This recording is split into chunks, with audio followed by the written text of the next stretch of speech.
ও, আমার লাঞ্চ কোথায়? শোনো, রান্না করে রেখে দিয়েছি, নিচে বেড়ে একটু খেয়ে নিও। ঝুমো, আমি ছেলে।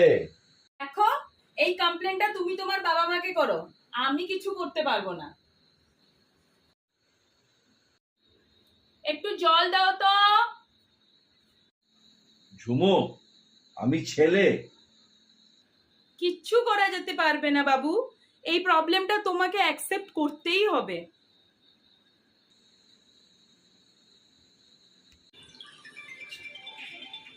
পাপা ফোন ফোন এসছে। আমি তুলবো? আমি ছেলে। আবার রোগ চালু হয়ে গেল, আমি ছেলে আমি ছেলে। আরে ডক্টর দেখাচ্ছ না কেন? হ্যালো।